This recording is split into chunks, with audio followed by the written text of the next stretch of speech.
ഈ വർഷം apple T V പ്ലസിലൂടെ പുറത്തിറങ്ങിയ പുതിയൊരു സീരീസ് ആണ് പ്ലൂറിബസ്. ഈ സീരീസിനെ കുറിച്ച് കൂടുതൽ ആളുകളും കേട്ടിട്ടുണ്ടാവുക ബ്രേക്കിംഗ് ബാഡിന്റെ ക്രിയേറ്റേഴ്സിന്റെ പുതിയ സീരീസ് എന്ന പേരിലായിരിക്കും. ബ്രേക്കിംഗ് ബാഡിനെ കുറിച്ച് ആരും അങ്ങനെ പ്രത്യേകിച്ച് പറഞ്ഞതിന്റെ ആവശ്യമൊന്നുമില്ലല്ലോ. ടി വി സീരീസുകളുടെ ഹിസ്റ്ററിയിലെ തന്നെ ഏറ്റവും പ്രധാനപ്പെട്ട പങ്ക് വഹിച്ച സീരീസുകളിൽ ഒന്നാണ് ബ്രേക്കിംഗ് ബാഡ്. ആ ബ്രേക്കിംഗ് ബാഡിന്റെ ക്രിയേറ്ററായ വിൻസ് ഗില്ലിഗന്റെ ഏറ്റവും പുതിയ സീരീസ്, അല്ലെങ്കിൽ ബ്രേക്കിംഗ് ബാഡിനും ബെറ്റർ കാൾ സോളിനും ശേഷം വിൻസ് ഗില്ലിഗൻ ചെയ്യുന്ന സീരീസ് എന്നതുകൊണ്ട് തന്നെ വലിയ ഹൈപ്പിൽ തന്നെയായിരുന്നു ഈ സീരീസ് എത്തിയത്. അങ്ങനെയുള്ള ഈ സീരീസിന്റെ ആദ്യ സീസണിന്റെ എല്ലാ എപ്പിസോഡുകളും അങ്ങനെ പുറത്തിറക്കിയിരിക്കുകയാണ്. ഈ സീസണിൽ മൊത്തം 9 എപ്പിസോഡുകളാണ് ഉള്ളത്. വലിയ പ്രതീക്ഷകളോട് തന്നെയായിരുന്നു ഈ സീരീസ് പുറത്തിറങ്ങിയിരുന്നത്. എന്നാൽ ആ പ്രതീക്ഷകൾക്കനുസരിച്ച് ഈ സീരീസിൽ ഉണ്ടായിരുന്നു എന്ന് ചോദിച്ചാൽ ഇല്ല എന്ന് നമുക്ക് ഒരിക്കലും പറയാൻ കഴിയില്ല. കാരണം ഈ സീരീസിന്റെ ആദ്യ 2 എപ്പിസോഡുകൾ വളരെ മികച്ച 2 എപ്പിസോഡുകൾ തന്നെയായിരുന്നു. എന്നാൽ അത് കഴിഞ്ഞ് പിന്നീട് വന്ന എപ്പിസോഡുകളെല്ലാം തന്നെ അത്രത്തോളം മികച്ചതായിരുന്നില്ല. എന്ന് വെച്ച് മോശം എപ്പിസോഡുകൾ എന്നല്ല, പ്രധാനമായും സ്ലോ പേസിംഗ് ആയിരുന്നു സീരീസിലുടനീളം ഉണ്ടായിരുന്നത്. ഇതുകൊണ്ട് തന്നെ വളരെ പതുക്കെയായിരുന്നു കഥ മുന്നോട്ട് പോയിക്കൊണ്ടിരുന്നത്. ഇങ്ങനെ ആയതുകൊണ്ട് തന്നെ എല്ലാവർക്കും ഈ സീരീസ് ഇഷ്ടപ്പെടണമെന്നൊന്നുമില്ല. പിന്നെ നോക്കുകയാണെങ്കിൽ ബ്രേക്കിംഗ് ബാഡിന്റെ ഫസ്റ്റ് സീസണും ഏകദേശം ഇങ്ങനെയൊക്കെ തന്നെയായിരുന്നു. ബ്രേക്കിംഗ് ബാഡ് നിങ്ങൾക്ക് ഇഷ്ടപ്പെട്ടിട്ടുണ്ടെങ്കിൽ ഇത് നിങ്ങൾക്ക് ഇഷ്ടപ്പെടുന്നുണ്ടാവും. പിന്നെ ബ്രേക്കിംഗ് ബാഡിന്റെ ആദ്യത്തെ കുറച്ച് എപ്പിസോഡുകൾ കണ്ടിട്ട് ബോറിംഗ് ആണെന്ന് പറയുന്നവർക്കൊന്നും ഈ സീരീസും ഇഷ്ടപ്പെടണമെന്നില്ല. പിന്നെ ഇതൊരു സൈഫൈ സീരീസ് പോലെയാണ് തുടങ്ങിയതെങ്കിലും പിന്നെ കുറച്ച് കഴിഞ്ഞപ്പോൾ കൂടുതലും ഒരു ഡ്രാമ സീരീസ് പോലെയാണ് തോന്നിയത്. പിന്നെ ഇതിന്റെ പ്ലോട്ട് എന്താന്ന് വെച്ചാൽ അല്ലെങ്കിൽ കൂടുതലും പ്ലോട്ട് എന്താണെന്ന് അറിയാതെ കാണുന്നതായിരിക്കും നല്ലത്. എങ്കിലും ചെറുതായിട്ടൊന്ന് നോക്കുകയാണെങ്കിൽ ഒരു വൈറസോ പോലെ എന്തോ കാരണം ലോകത്തുള്ള എല്ലാ മനുഷ്യരുടെയും മൈൻഡിനെ അല്ലെങ്കിൽ മനസ്സിനെ ഇത് ബാധിക്കുന്നു. എന്നാൽ ഇത് ബാധിക്കാത്ത അല്ലെങ്കിൽ ഇതിൽ നിന്ന് ഇമ്മ്യൂണായ 11-12 പേരാണ് ലോകത്തിന് ബാക്കിയുള്ളത്.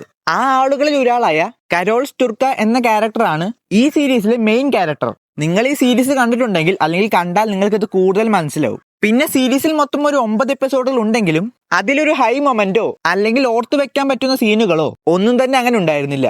9 എപ്പിസോഡുകൾ ഉണ്ടായിരുന്നെങ്കിലും ആ 9 എപ്പിസോഡുകളിലേക്ക് കഥ നീട്ടി കൊണ്ടുപോകുന്ന പോലെയാണ് തോന്നിയത്. എന്നാലും അവസാനത്തെ ഫിനാലെ എപ്പിസോഡ് അത്യാവശ്യം മികച്ചൊരു എൻഡിങ് തന്നെ ഈ സീരീസിന് കൊടുത്തിട്ടുണ്ട്. അവസാനം എത്തിയപ്പോൾ കുറച്ചൊക്കെ പ്രെഡിക്റ്റബിൾ ആയ രീതിയിലൊക്കെ തന്നെയാണ് അവസാനിപ്പിച്ചിട്ടുള്ളത്. എങ്കിലും അടുത്ത സീസണിലൊക്കെ എന്തൊക്കെയൊക്കെ ഉണ്ടാവാനുണ്ട് എന്ന രീതിയിലാണ് അവസാനിപ്പിച്ചിരിക്കുന്നത്. പിന്നെ ഓൾറെഡി ഈ സീരീസ് തുടങ്ങുന്ന മുമ്പ് തന്നെ ഈ സീരീസിന്റെ സെക്കൻഡ് സീസൺ കൺഫേം ചെയ്തിട്ടുണ്ടായിരുന്നു. മൊത്തം 3-4 സീസൺസ് ആണ് ഈ സീരീസിന് വേണ്ടി ഓൾറെഡി പ്ലാൻ ചെയ്തിരിക്കുന്നത്. വിൻസ് ഗില്ലിഗൻ ആയതുകൊണ്ട് തന്നെ ഇനി വരാനുള്ള സീസണുകൾ കുറച്ചും കൂടി മികച്ചതായിരിക്കും തന്നെ പ്രതീക്ഷിക്കാം. പിന്നെ ഈ സീസണിലെ ക്യാരക്ടേഴ്സിനെ കുറിച്ച് പറയാനാണെങ്കിൽ ഒരുപാട് ക്യാരക്ടേഴ്സിനൊന്നും ഈ സീരീസിൽ കാണാൻ കഴിയില്ല. പ്രധാനമായും കരോളിസിനെ ഒഴിച്ചു കഴിഞ്ഞാൽ ക്യാരക്ടേഴ്സ് ഉണ്ടെങ്കിലും അവർക്കൊക്കെ വളരെ കുറച്ച് സ്ക്രീൻ ടൈം മാത്രമേ ഉള്ളൂ. കരോളിസ് തന്നെയാണ് ഏകദേശം 80-90% സീനുകളിലും ഉള്ളത്. ഇതുകൊണ്ട് തന്നെ നമ്മൾ സാധാരണ കണ്ടുവരുന്ന സീരീസുകളുടെ ഒരു ഫോർമാറ്റ് ആയിരുന്നില്ല ഇതിന്. വളരെയധികം ഫാസ്റ്റ് പേസ്ഡ് ആയ ട്വിസ്റ്റുകളും ടേണുകളും നിറഞ്ഞ മോഡേൺ സീരീസുകളുമായി കമ്പയർ ചെയ്യുമ്പോൾ അതിൽ നിന്നും വളരെയധികം വ്യത്യസ്തമായ ഒരു സീരീസ് ആയിരുന്നു ഇത്. ഇതുകൊണ്ട് തന്നെ എല്ലാവർക്കും ഈ സീരീസ് ഇഷ്ടപ്പെടാനുള്ള സാധ്യത വളരെ കുറവാണ്. ചിലവർക്കൊക്കെ ബോറിങ്ങും അതേപോലെ ലാഗൊക്കെ ആയിട്ട് തോന്നാൻ സാധ്യതയുണ്ട്. എന്നാൽ മറ്റു ചിലർക്ക് വളരെയധികം എൻജോയബിൾ ആയ ഒരു മികച്ച സീരീസായി അനുഭവപ്പെടാനും സാധ്യതയുണ്ട്. അതുകൊണ്ട് തന്നെ ഇതെല്ലാവർക്കും ഇഷ്ടപ്പെടുന്ന രീതിയിലുള്ള ഒരു സീരീസ് അല്ല എന്ന് ആദ്യം മനസ്സിൽ വെച്ച് കാണാൻ ശ്രമിക്കുക. പിന്നെ എന്തൊക്കെ പറഞ്ഞാലും വളരെയധികം പൊട്ടൻഷ്യൽ ഉള്ള ഒരു സ്റ്റോറി തന്നെയാണിത്. അതവരെങ്ങനെ കൈകാര്യം ചെയ്യും എന്നുള്ളതാണ് ഏറ്റവും പ്രധാനം. എന്തായാലും വിൻസ് ഗില്ലിഗൻ ആയതുകൊണ്ട് തന്നെ അത് നശിപ്പിച്ച് കളയില്ല എന്ന് ഉറപ്പാണ്. ഇതുവരെ അത്യാവശ്യം നല്ല രീതിയിൽ കൊണ്ടുപോയിട്ടുമുണ്ട്. എന്നാലും പേസിംഗ് ഒക്കെ കുറച്ചും കൂടി കൂട്ടിയാൽ നന്നായിരിക്കുമെന്ന് തോന്നുന്നുണ്ട്. കാരണം ഈ സീസണിൽ പല എപ്പിസോഡുകളിലും കഥയൊന്നും അങ്ങനെ അങ്ങോട്ട് നീങ്ങാത്ത പോലെ തോന്നുന്നുണ്ടായിരുന്നു. എന്നാലും ആദ്യത്തെ 2 എപ്പിസോഡുകളും പിന്നെ അവസാനത്തെ ഫിനാലെ എപ്പിസോഡും വളരെ മികച്ച എപ്പിസോഡ് തന്നെയായിരുന്നു. അങ്ങനെ മൊത്തത്തിൽ പ്ലൂറിബസിന്റെ ഈ സീസൺ 1 നോക്കുമ്പോൾ അത്യാവശ്യം മികച്ച സീസണായിട്ട് തന്നെയാണ് അവർ നിർത്തിയിരിക്കുന്നത്. അപ്പോൾ നിങ്ങൾ ഈ സീരീസ് കണ്ടിട്ടുണ്ടെങ്കിൽ നിങ്ങളുടെ അഭിപ്രായം കൂടി കമന്റ് ബോക്സിൽ രേഖപ്പെടുത്തുക.